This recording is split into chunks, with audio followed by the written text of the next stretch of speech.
Assalamualaikum warahmatullahi wabarakatuh. Kami dari kelompok 7, kelompok pertentangan sosial dan integrasi masyarakat yang beranggotakan Dewi Akmalia Rahman dengan NPM 205060072, Nabila Kintara dengan NPM 205060045, Cindy Regina Priscila dengan NPM 205060070, dan Suci Sukma Purwandini dengan NPM 205060047.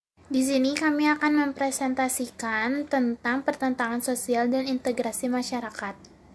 Baik, di sini saya akan menjelaskan tentang pertentangan sosial. Pertentangan sosial adalah suatu konflik yang terjadi di dalam suatu lingkungan masyarakat, di mana ada suatu kelompok yang tidak menyukai kelompok lain, sehingga menimbulkan suatu perselisihan di antara mereka.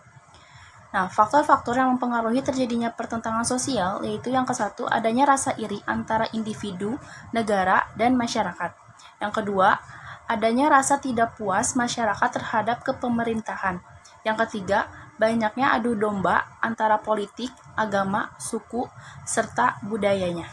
Nah, dari ketiga faktor tersebut, itu bisa menimbulkan adanya suatu konflik atau pertentangan sosial yang berada di masyarakat. Lalu di sini juga ada integrasi masyarakat. Integrasi memiliki dua pengertian, yaitu yang pertama, pengendalian terhadap konflik dan penyimpangan sosial dalam suatu sistem sosial tertentu. Yang kedua, yaitu membuat suatu keseluruhan dan menyatukan unsur-unsur tertentu. Integrasi sosial adalah jika yang dikendalikan, disatukan, atau dikaitkan satu sama lain, itu adalah unsur-unsur sosial atau kemasyarakatan. Integrasi sosial diperlukan agar masyarakat tidak bubar meskipun menghadapi berbagai tantangan, baik berupa tantangan fisik maupun konflik yang terjadi secara sosial budaya. Integrasi sosial akan terbentuk apabila sebagian besar masyarakat memiliki kesepakatan tentang batas-batas teritorial, nilai-nilai, norma-norma, dan perantara-perantara sosial. Nah, ada pula dari faktor internal. Yang pertama yaitu kesadaran diri sebagai makhluk sosial, yang kedua tuntutan kebutuhan, yang ketiga jiwa dan semangat gotong royong. Nah, ada juga dari faktor eksternal. Yang pertama yaitu tuntutan perkembangan zaman, yang kedua persamaan kebudayaan, yang ketiga terbukanya kesempatan berpartisipasi dalam kehidupan bersama dalam persamaan visi, misi, dan tujuan. Yang keempat yaitu adanya sikap toleransi. Yang kelima, adanya konsensus nilai. Yang keenam, adanya tantangan dari luar. Saya Cindy Regina Priscilia dengan NPM 205060070. Di sini saya akan menjelaskan tentang perbedaan kepentingan. Ada dua jenis kepentingan dalam diri individu, yaitu kepentingan untuk memenuhi kebutuhan biologis dan sosial atau psikologis. Perbedaan kepentingan itu antara lain: yang pertama, kepentingan individu untuk memperoleh kasih sayang. Yang kedua, kepentingan individu untuk memperoleh harga diri. Yang ketiga, kepentingan individu untuk memperoleh penghargaan yang sama. Yang keempat, kepentingan individu untuk memperoleh potensi dan posisi. Yang kelima, kepentingan individu untuk membutuhkan orang lain. Yang keenam, kepentingan individu untuk memperoleh kedudukan di dalam kelompoknya. Yang ketujuh, kepentingan individu untuk memperoleh rasa aman dan perlindungan diri. Yang kedelapan, kepentingan individu untuk memperoleh kemerdekaan diri. Prasangka dan diskriminasi. Prasangka dan diskriminasi dua hal yang ada relevansinya.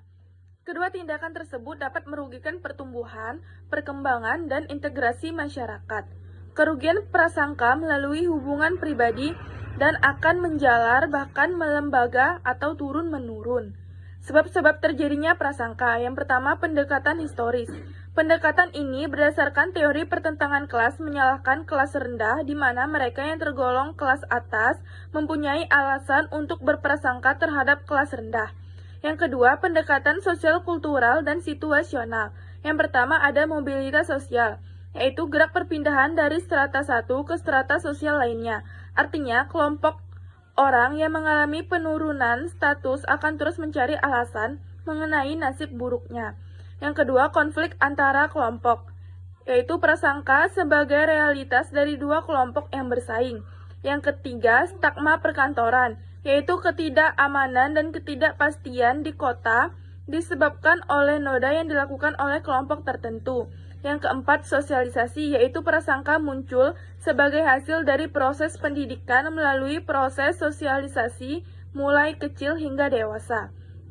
Yang ketiga, pendekatan kepribadian, yaitu teori ini menekankan pada faktor kepribadian sebagai penyebab prasangka disebut dengan frustasi agresi. Yang keempat, ada pendekatan fenomenologis. Pendekatan ini ditekankan pada bagian individu memandang atau mempersepsikan lingkungannya, sehingga persepsilah yang menyebabkan prasangka. Yang kelima, ada pendekatan naif, yaitu bahwa prasangka lebih menyoroti objek prasangka, tidak menyoroti individu yang berprasangka. Prasangka bisa diartikan sebagai suatu sikap yang terlampau tergesa-gesa berdasarkan generalisasi yang terlampau cepat, sifat berat sebelah, dan dibarengi proses simplifikasi atau terlalu menyederhanakan terhadap suatu realita. Sikap berprasangka jelas tidak adil, sebab sikap yang diambil hanya berdasarkan pada pengalaman atau apa yang didengar. Assalamualaikum warahmatullahi wabarakatuh. Perkenalkan, nama saya Dewi Amalia Rahman dengan NPM 205060072. Di sini saya akan membacakan tentang etnosentrisme stereotipe. Etnosentrisme yaitu sikap untuk menilai unsur-unsur kebudayaan orang lain dengan mempergunakan ukuran-ukuran kebudayaan sendiri. Sikap ini dianggap bahwa kebudayaan dirinya lebih unggul dari kebudayaan lainnya. Stereotipe yaitu gambaran dan ajakan ejek. Stereotipe diartikan sebagai tanggapan mengenai sifat-sifat dan waktu pribadi orang atau golongan lain yang bercorak negatif sebagai akibat tidak lengkapnya informasi dan sifat yang subjektif. Berikutnya, konflik dalam masyarakat. Konflik dapat terjadi pada lingkungan yang paling kecil yaitu individu sampai kepada lingkup yang luas ini masyarakat. 1. Pada taraf di dalam diri seseorang, konflik menunjukkan pada adanya pertentangan antara emosi-emosi dan dorongan-dorongan antagonistik di dalam diri seseorang. Kedua, pada taraf kelompok. Konflik-konflik ditimbulkan dari konflik-konflik yang terjadi dalam diri individu dari perbedaan-perbedaan anggota kelompok dalam tujuan, nilai, norma, serta minat untuk menjadi anggota kelompok. Ketiga, pada taraf masyarakat, konflik bersumber pada perbedaan nilai dan norma kelompok dengan nilai norma kelompok lain. Adapun cara-cara pemecahan konflik sebagai berikut. Yang satu, elimination atau pengunduran diri salah satu pihak yang terlibat di dalam konflik. Kedua, subjugation atau domination, yaitu orang atau pihak yang mempunyai kekuasaan terbesar dapat memaksa orang atau pihak lain untuk mentaatinya. Ketiga, majority rule atau suara terbanyak yang ditentukan dengan voting akan menentukan keputusan tanpa mempertimbangkan argumentasi.